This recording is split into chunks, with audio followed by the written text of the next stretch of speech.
2019 YCP అధికారంలోకి వచ్చినప్పుడు ప్రజాప్రభుత్వం ఏర్పడిందని అనుకున్నామని, కానీ జగన్ నియంతలా పాలించారని ఎన్ఆర్ఐలు అంటున్నారు. ఏపీలో అరాచక పాలనను చూసి ప్రజలకు అండగా నిలిచేందుకు వచ్చామని చెప్పారు.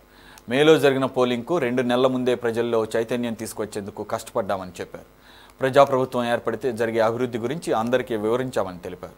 కొత్త ప్రభుత్వంలో సంక్షేమం, అభివృద్ధి, ఉపాధి ఇలా అన్ని రంగాల్లో ముందుకు వెళుతుందంటున్న ఎన్ఆర్ఐ నాగ పంచమూర్తి, ఎన్ఆర్ఐ నాగేంద్రారెడ్డితో మా ప్రతినిధి ప్రవీణ్ ఫేస్ టు ఫేస్. ప్రస్తుతం మనతో మాట్లాడడానికి ఎన్ఆర్ఐ నాగ పంచమూర్తి గారు ఉన్నారు. వారితో మాట్లాడదాం. సార్, ఇప్పుడు జరిగిన ఎన్నికలు చూస్తే ఎన్ఆర్ఐల పాత్ర చాలా కీలకంగా ఉంది, ఇది స్పష్టంగా కనిపిస్తుంది. అంటే ఈ 2 నెలల ముందు ఇక్కడికి రావడం కంటే ముందు కూడా అసలు మొదటి నుంచి కూడా ఇక్కడ కొన్ని సేవా కార్యక్రమాలు ఎన్ని చేయడం, సార్ మొదటి నుంచి అంశం ఏంటి అసలు? నేను ఇక్కడికి 47 రోజుల ముందు నుంచి వచ్చానండి. 47 రోజులు అవుతుంది. ఈ 47 రోజుల కృషి ఫలించిందండి. 47 రోజులు 47 డిగ్రీల ఎండలో ఈ 47 రోజుల్లో మేము చేసిన కష్టపడిన కృషి ఫలించిందండి. మేము యాక్చువల్గా ఈ ఎలక్షన్లలో రావటం కాకుండా ఎలక్షన్ల తర్వాత 2019 ఎలక్షన్లో ఓడిపోయిన దగ్గర నుంచి నెక్స్ట్ డే నుంచి మేము బ్రీతింగ్ టైం కూడా లేకుండా ఓడిపోయిన నెక్స్ట్ డే నుంచి మా యాక్టివిటీ స్టార్ట్ చేసామండి. ఎన్ఆర్ఎస్ పల్నాడులో మిర్చి పంటలు దగ్ధం చేస్తే, టీడీపీ రైతుల మిర్చి పంటలు దగ్ధం చేస్తే వాళ్ళ రైతుల్ని ఆదుకోవడం దగ్గర నుంచి ఎన్ఆర్ఐ యాక్టివిటీ స్టార్ట్ అయిందండి. ఆ మిర్చి పంటకి కాంపెన్సేషన్ 2 lakhs 3 lakhs నష్టపోయారు వాళ్ళు. అక్కడి నుంచి స్టార్ట్ అయిందండి. అందరూ తలా $10, $20, $100 ఇచ్చి కలెక్ట్ చేసిన దగ్గర నుంచి మా యాక్టివిటీ స్టార్ట్ అయిందండి. మేము అసలు ఓడిపోయిన దగ్గర నుంచి స్టార్ట్ చేసాము యాక్టివిటీస్. దెన్ తర్వాత అమరావతి, మీకు తెలిసిందే, అమరావతి దగ్గర నుంచి అమరావతి రైతులకి ఇష్యూల దగ్గర నుంచి ఎవ్రీ మంత్ ఎవరో ఒక కార్యకర్తకి హెల్ప్ చేయటం, యాక్సిడెంట్లో ఆర్ జబ్బు చేసి హాస్పిటలైజేషన్ కార్యకర్తకి ప్రతి నెల ఏదో ఒక ఫండింగ్ చేసుకుంటా కార్యకర్తలకు హెల్ప్ చేయటము.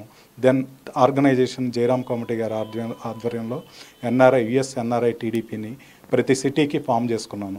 ఎవ్రీ యాక్టివిటీకి ఒక 5గురితో కమిటీ ఫామ్ చేసుకొని డైవర్సిటీతో, లేడీస్తో, అన్ని కులాలతో డైవర్సిటీగా ఫామ్ చేసి ప్రతి సిటీలో ఎన్ఆర్ఐ యాక్టివిటీస్ స్టార్ట్ చేసాము. అంటే 2019లో ఇంత ప్రభావం కూడా చూపించలేదు. చాలా వరకు కూడా ఎన్ఆర్ఐలు రాలేదు అసలు స్వస్థలానికి వచ్చి ఓటు కూడా వినియోగించుకొని.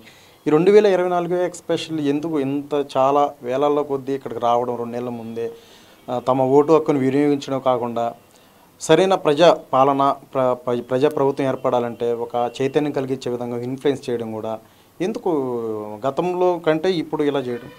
అది 2019లో మేము డిసెంబర్లో వచ్చి తానా చైతన్య స్రవంతి యాక్టివిటీస్ ఇవన్నీ చేసి తానా నుంచి హెల్ప్ చేసామండి. మేము హెల్ప్ చేసి మార్చిలో, ఏప్రిల్లోనో, మేలోనో ఎలక్షన్లు వస్తాయనుకున్నాము. ఇమీడియట్గా ఎలక్షన్లు వస్తాయని మేము ఎక్స్పెక్ట్ చేయలేదు. సో ఇమీడియట్గా సెలవులు దొరకలేదు. ప్లస్ మాకు ఏంటంటే వచ్చిన రిపోర్ట్ ఏంటంటే ఆ గవర్నమెంట్ ఫామ్ అవ్వదు మనకి ఈజీ. గవర్నమెంట్లో లేనప్పుడు వచ్చి హెల్ప్ చేసాం. 2014లో ప్రతి ఒక్కళ్ళు వచ్చి ఇప్పుడు వచ్చిన లాగానే 2014లో వచ్చి చేసాము.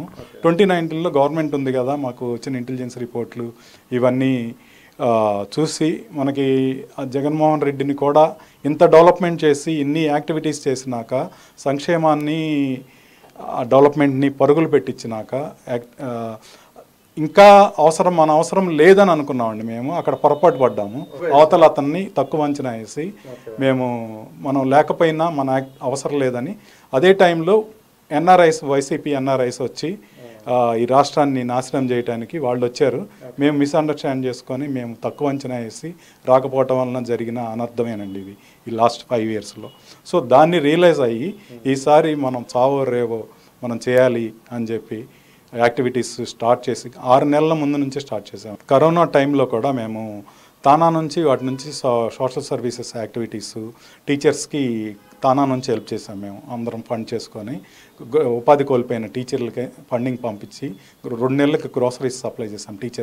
చాలామంది టీచర్స్కి ఎన్జిఓస్ రిక్వెస్ట్ చేస్తే మిగతా చాలామందికి హెల్ప్ చేసాం తానా నుంచి. సరే, వేరే వాళ్ళు పూజారులు, బ్రాహ్మణులు గుళ్ళు మూసేయటం వలన వాళ్ళు ఉపాధి కోల్పోయి వాళ్ళు రిక్వెస్ట్ చేస్తే సరే తానా నుంచి చేసాం కదా అని టీడీపీ నుంచి చేద్దామని చెప్పి టీడీపీ నుంచి నందిగామలో ఆల్మోస్ట్ 200 మంది పూజారులకి ఆ ఏరియాలో నందిగాం ఏరియాలో ఉన్న గుళ్ళలో పూజారులందరికీ 2 నెలలు గ్రోసరీస్ సప్లై చేసి వాళ్ళని ఆదుకున్నామండి.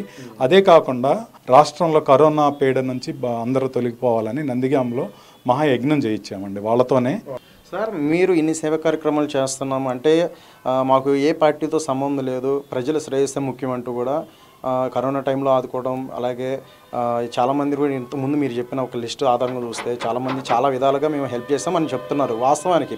కానీ ఎన్నికల్లో ప్రత్యేకంగా అక్కడ నుంచి వచ్చి కూడా ఇక్కడ ఓట్ల ప్రభావితం చేసే విధంగానే ఎన్ఆర్ఐలు అందరూ కూడా దిగారు అంటూ కూడా కొన్ని విమర్శలు వచ్చినాయి. ప్రధానంగా మీ మీద ఎన్ఆర్ఐల మీద కూడా దూషించడం కూడా జరిగింది. దీని మీద మీ కామెంట్? వాళ్ళ పనే అదండి. వాళ్ళు డెవలప్మెంట్ని అసలు చూస్ చేసుకోలేదు. వాళ్ళు ఎనీ టైము వాళ్ళు ఏంటంటే బూతులు తిట్టడము, బూతులతోనే మీడియాలో హైలైట్ అవ్వాలి, మన పేరు అందరూ గుర్తుంచుకుంటారు అనుకున్నారు. ఆ రిజల్ట్స్లో కనపడింది కదా. జనాలు ప్రతిదీ పట్టించుకుంటారండి, మనసులో పెట్టుకుంటారు. వాళ్ళు డిసైడ్ అయిపోయారు ఈ రాష్ట్రానికి ఈ పీడ వదలాలని. ఎన్ఆర్ఐస్ అనేది ఒక పార్టీకి, ఒక కులానికి, ఒక మతానికి, ఒక ప్రాంతానికి సంబంధించి కాదు. ఎన్ఆర్ఐస్ ఎప్పుడు అక్కడున్నా కానీ ప్రతి క్షణం ఈ రాష్ట్రంలో ఉన్న పేదలకి ఎలా హెల్ప్ చేయాలి, ఎలా ఆదుకోవాలనేది ఆలోచిస్తారండి. ఒక టీడీపీ పార్టీ అయినా, తానా అయినా, ఏదైనా మీరు చూసుకోండి, రికార్డు ట్రాక్, ఎన్ని ఉపాధి స్కాలర్షిప్స్ ఏంటి, హెల్త్ క్యాంప్ ఏంటి, మెడికల్ క్యాంప్స్ ఏంటి. తానా నుంచి వచ్చి మేము లాస్ట్ డిసెంబర్లో మెడికల్ క్యాంప్స్ పెట్టాము. తానా నుంచి మేము టీడీపీ నుంచి యాక్టివిటీస్ చేసాము. ఏదైనా మేము ఎమ్మెల్సీ ఎలక్షన్లప్పుడు ఫోన్స్ చేసాము.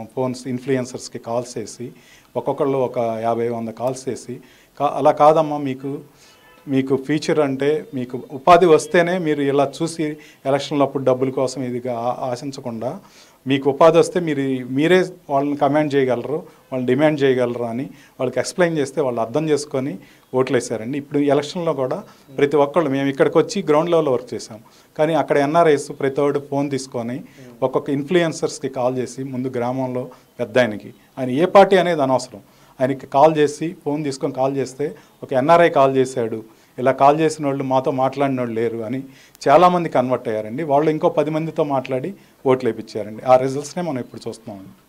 రైట్, మనతో మాట్లాడడానికి యువకుడు ఎన్ఆర్ఐ నాగేంద్ర రెడ్డి కూడా ఉన్నారు. ఆయన కూడా ఎంతో పార్టిసిపేట్ చేయడం, మాట్లాడే ప్రయత్నం చేద్దాం. సార్, ఈ జాబ్ రిస్క్ చేసుకుని కూడా వచ్చి ఎలక్షన్లో పార్టిసిపేట్ చేయడం ఎందుకు ఈ విధంగా చేయడానికి ఎందుకు అసలు? అంటే అక్కడ సెటిల్ అయిన వాళ్ళు ఒక ఎత్తు అయితే యంగ్గా ఉన్నవాళ్ళు చాలా రిస్క్ ఉంటుంది కదా, ఎక్స్పెషల్లీ.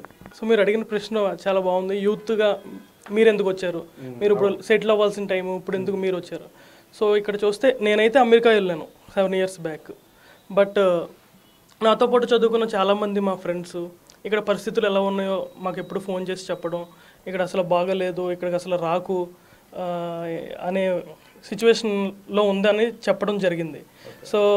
సో ఇలా చూస్తున్నప్పుడు మేము తానాలో కానీ ఎన్ఆర్ఐ టీడీపీ తరఫున కానీ ఎప్పుడు మీటింగ్స్ పెట్టుకుంటూ ఉండేవాళ్ళం. నాగా పంచమర్తి గారు చెప్తున్నట్టు మేము Day 2 నుంచే అక్కడ ఈవెంట్స్ జరగడం, సో అందులో పార్టిసిపేట్ చేయడం. అప్పుడు నేను అంత యాక్టివ్గా ఉండేవాడిని కాదు, బట్ వీళ్ళ సలహాలు, వీళ్ళ ప్రొసీజర్ అది చూసి బాగా ఇన్స్పైర్ అయ్యి మనం కూడా డైలీ పార్టిసిపేట్ చేయాలి. ప్రజల తిరుగుబాటు ఏంటో మేము చూసాం. అంటే ప్రజలకు అవసరాలు ఏముంటాయి, పిల్లలకి ఉద్యోగాలు లేవు, ఇక్కడ యూత్కి ఇక్కడ కంపెనీస్ లేవు.